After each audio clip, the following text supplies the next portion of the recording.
Assalamualaikum warahmatullahi wabarakatuh. Kami ingin mempresentasikan struktur fungsi organ tubuh terkait keselamatan penerbangan dalam mata kuliah IPA atau Ilmu Pengetahuan Alam. Dan disusun oleh saya sendiri, Muhammad Rafael, dan rekan saya Khairul Hafiz. dalam program studi teknik penerbangan Fakultas Teknologi Kedirgantaraan dan Universitas Dirgantara Mahasiswa Solo. Yang pertama ada pendahuluan, kemudian latar belakang. Latar belakang di sini adalah keselamatan penerbangan bergantung pada kondisi fisiologi manusia di lingkungan ekstrim seperti tekanan dan oksigen rendah atau stres. Kedua ada fokus utama, dua komponen fisiologi kritis seperti sistem kardiovaskular, distribusi O2, dan mekanisme homeostatis atau kestabilan internal. Yang ketiga ada tujuan. Tujuan di sini memahami kedua sistem ini sangat penting untuk mencegah insiden medis dan menjaga keselamatan penerbangan. Dan selanjutnya ada kardiovaskular bagian pertama merupakan jaringan transportasi internal tubuh yang terdiri dari jantung, darah, dan pembuluh darah. Fungsi utamanya menjaga suplai oksigen dan nutrisi ke seluruh organ, serta mengangkut sisa metabolisme untuk dikeluarkan.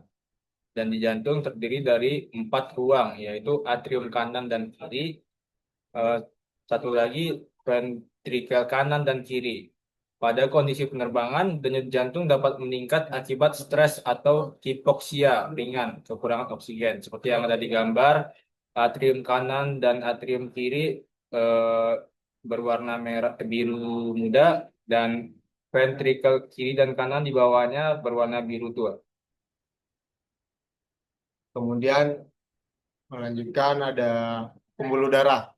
Pembuluh darah di sini adalah arteri membawa darah kayak oksigen O2 dari jantung ke seluruh jaringan tubuh kecuali arteri pulmonalis. Yang kedua ada vena membawa darah kayak karbon dioksida CO2 dari seluruh tubuh untuk kembali ke jantung. Yang ketiga ada darah. Darah di sini menyangkut transportasi, mengangkut O2, via hemoglobin, nutrisi dan hormon. Yang selanjutnya ada regulasi, mengatur suhu tubuh melalui vasodilatatas, vasokonstriksi, pertahanan, berperan dalam sistem imunitas, sel darah putih, dan proses pembekuan darah trombosit. Dan selanjutnya ada mekanisme homeostatis bagian pertama.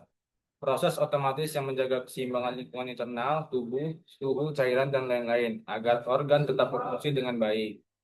Pengaturan suhu tubuh, tubuh menjaga suhu ideal sekitar 36,5 sampai 37,5 derajat Celcius. Suhu kabin yang dingin dapat memicu vasokonstriksi, penyempitan pembuluh darah untuk mempertahankan panas. Dan selanjutnya keseimbangan cairan dan elektrolit.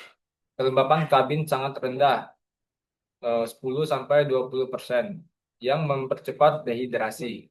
Ginjal akan mengatur retensi penahanan cairan untuk mencegah penurunan volume darah. Kemudian bagian keduanya, pengatur tekanan darah, dijaga melalui baroreseptor, sensor tekanan, sistem hormon, renin, angiotensi, dan respons saraf simpatis. Stres dan kecemasan dapat mengaktifkan sistem simpatis, meningkatnya tekanan darah. Ya. Selanjutnya, mengatur pH darah. Diatur melalui sistem pernapasan, pengeluaran CO2, dan ginjal. Pada kondisi hipoksida ringan, napas menjadi lebih cepat, hiperventilasi untuk menyeimbangkan kadar CO2 dan O2. Pengaruh fisiologi terhadap keselamatan. Yang pertama ada hipoksia kabin, penurunan O2, altitudo, gejalanya yaitu gangguan konsentrasi, penurunan motorik halus, euforia, salah ambil keputusan hingga pingsan. Selanjutnya ada dehidrasi, yaitu penurunan volume darah, peningkatan detak jantung, dan penurunan kemampuan berpikir jernih, kinerja kognitif. Yang selanjutnya ada stres dan DFT.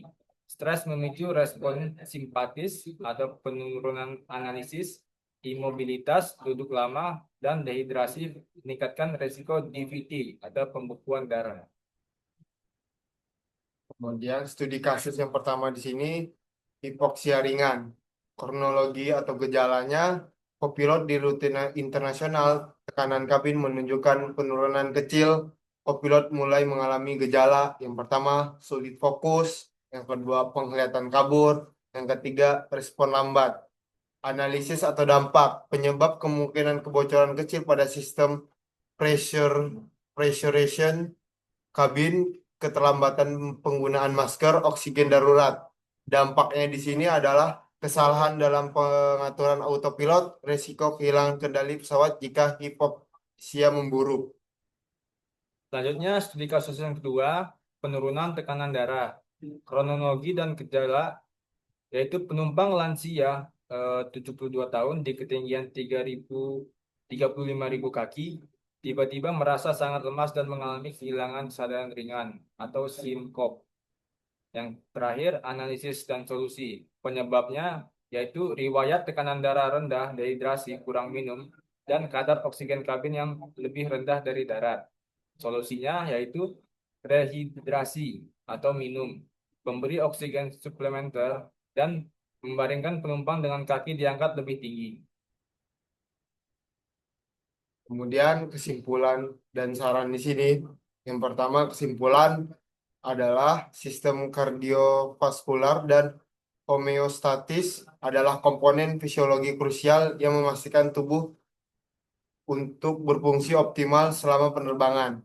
Gangguan pada kedua sistem tersebut dapat mengakibatkan kondisi medis serius dan berdampak langsung pada keselamatan penerbangan. Kemudian ada saran. Saran di sini yang pertama adalah pilot dan awak kabin perlu pelatihan fisiologi penerbangan berkala. Yang kedua ada maskapai harus memastikan kualitas oksigen dan tekanan kabin stabil. Yang ketiga, penumpang disarankan tetap terdehidrasi dan melakukan gerakan ringan. Yang keempat, pemeriksaan kesehatan berkala bagi pilot harus menjadi standar wajib. Sekian dari kami. Bisa ada kurang lebih, mohon maaf. Saya tutup. Assalamualaikum warahmatullahi wabarakatuh.